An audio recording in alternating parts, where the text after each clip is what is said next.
Monsoon metre. जी हाँ, ये हमारी खास पेशकश जिसमें कि हम मॉनसून से जुड़ी तमाम अपडेट्स आपके लिए लेकर के आते हैं और ख़ास तौर से हमारी सहयोगी दिव्या तमाम अपडेट्स पे आपको जानकारी देती हैं। और ख़ास तौर से आज तो मॉनसून के साथ साथ दिल्ली में झटके भी आ गए, बरसात भी हो रही है, भूकंप के झटके भी महसूस हो रहे हैं।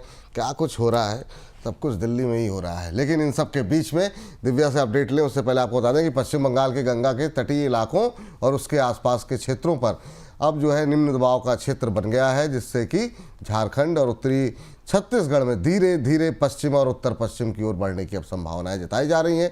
इसकी वजह से मध्य प्रदेश और राजस्थान में 11 से लेकर के 14 जुलाई तक भारी बारिश की संभावना है। मध्य प्रदेश में बाढ़ का खतरा बढ़ गया है।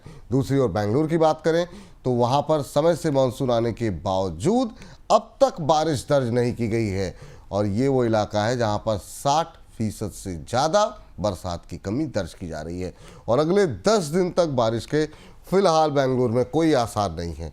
वहीं अगर बात करें जहां पर हम हैं दिल्ली एनसीआर की, तो वहां पर मानसून की शुरुआत देर से हुई है और अब तक भारी बरसात नहीं हुई है। हालांकि 11 से लेकर के 16 जुलाई के बीच अच्छी बरसात के आसार हैं। तो अब 10 तारीख हो गई है, कल से उम्मीद करते हैं। हालांकि बरसात तो आज से ही शुरू हो गई है। दिव्या हमारे साथ जुड़ गई है। दिव्या, मतलब अच्छी बरसात धीमे धीमे ही हो रही है, लेकिन थोड़ी सी गर्मी से राहत तो मिल गई है और सुबह तो काफ़ी शानदार झटके लगे भूकंप के। बिल्कुल विपुल जी, गर्मी से राहत दिल्ली वालों को, एनसीआर वालों को मिल गई है, लेकिन वही है कि 4 बूंदे बारिश की पड़ती है तो जाम पहले लग जाता है, लोग उससे भी परेशान हैं।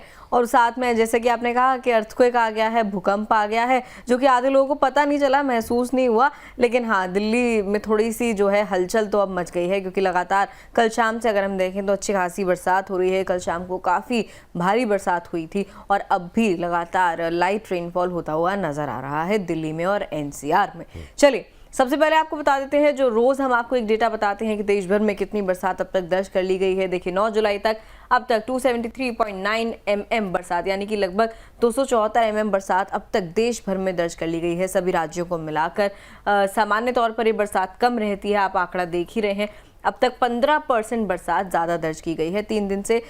ये जो आंकड़ा है 15% का, ये थोड़ा ऊपर जाता हुआ नहीं नज़र आ रहा है, 15% पे ही टिका हुआ है। उम्मीद है कि बहुत जल्दी ये जो परसेंटेज है ये भी हमें बढ़ती हुई नज़र आएगी और ज़्यादा बरसात दर्ज की जाएगी।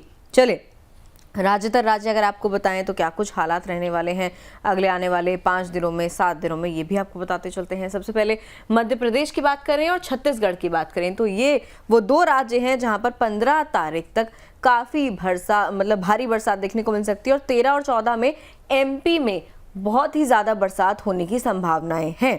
इसके अलावा अगर मैं वेस्ट बंगाल और ओडिशा की बात करूं, यानी कि इन दोनों राज्यों की बात करूं, तो यहाँ पर भी 15 तारीख तक काफ़ी हैवी रेनफॉल लोगों को देखने को मिल सकता है।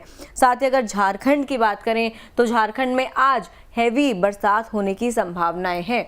इसके अलावा अगर मैं उत्तराखंड और हिमाचल की बात करूं, उत्तर भारत पे जाएं तो ये जो 2 जगह आप देख रहे हैं, हिमाचल प्रदेश और उत्तराखंड, वहां पर भी 15 तारीख तक काफ़ी हैवी रेनफॉल होने वाला है। अभी भी स्थिति वहां पर संभली नहीं है, पहले से ही बाढ़ आ रही थी, भूस्खलन भी देखने को मिला था कई कुछ जगहों पर। देखना होगा आगे क्या स्थिति रहती है। अब भी हैवी रेनफॉल का ही प्रेडिक्शन इन दोनों राज्यों में है। इसके अलावा अगर दिल्ली एनसीआर की हमने बात करी, बता ही दिया हमने कि कल शाम से अच्छी खासी बरसात हो रही है, तो उम्मीद है कि आगे भी ये बरसात कंटिन्यू रहेगी। हालांकि लोगों को जाम का सामना करना पड़ रहा है, जल भराव का सामना करना पड़ रहा है, जो कि थोड़ा सा चिंताजनक है। इसके अलावा गुजरात की अगर बात करें तो गुजरात में 15 तारीख तक काफ़ी भारी बरसात देखने को मिल सकती है। गोवा में भी यही प्रेडिक्शन है कि काफ़ी हैवी रेनफॉल देखने को 15 तारीख तक मिल सकता है, 15 जुलाई तक। नॉर्थ ईस्ट में अगर जाएं तो इस इलाके में लगातार बारिश हो रही है। मॉनसून सबसे पहले आ गया था दक्षिण में और नॉर्थ ईस्ट के इलाके में, लेकिन अब अगले 7 दिनों का जो प्रेडिक्शन है वो ये है कि लाइट टू मॉडरेट रेनफॉल इन इलाकों में, चाहे वो सिक्किम हो गया, आसाम हो गया, मेघालय हो गया, मणिपुर हो गया, इनमें लाइट टू मॉडरेट रेनफॉल अगले 7 दिन में देखने को मिल सकता है। भारी बरसात की संभावनाएं नहीं है। साथ ही अगर दक्षिण भारत में जाएं और कर्नाटक और केरला की बात करें तो यहाँ पर भी 15 तारीख तक काफ़ी हैवी रेनफॉल देखने को मिलेगा। और दक्षिण भारत के जो और इलाके हैं, आंध्र प्रदेश हो गया, तमिलनाडु हो गया, केरला, कर्नाटक हो गया, तेलंगाना हो गया, यहाँ पर अगले 5 से 7 दिनों में काफ़ी तेज़ हवाएं चल सकती हैं, 40 से 50 किलोमीटर पर आवर की रफ्तार से। ये भी प्रेडिक्शन किया गया है। जी, चलिए, तो ये अपडेट यहाँ पर पूरे देश भर में निकल करके आती हुई, ऐसे ही अपडेट्स के लिए लगातार बने रहिए बोनस के साथ और अपने टिप्पणी, अपनी सजेशंस ज़रूर भेजते रहिए हमें और हम लोग उसे बहुत ध्यान से पढ़ते हैं, देखते हैं और अगर अमल करने लायक है तो अमल भी ज़रूर करते हैं। थैंक यू दिव्या, बहुत बहुत धन्यवाद आपका ये तमाम अपडेट देने के लिए, तमाम जानकारी हमारे दर्शकों तक पहुंचाने के लिए। तो फिलहाल के लिए इस कार्यक्रम को यहीं पर समेट रहे हैं। आप लोग बने रहिए लगातार बोनस के साथ। मुझको इजाज़त दे दीजिए फिलहाल के लिए। नमस्कार।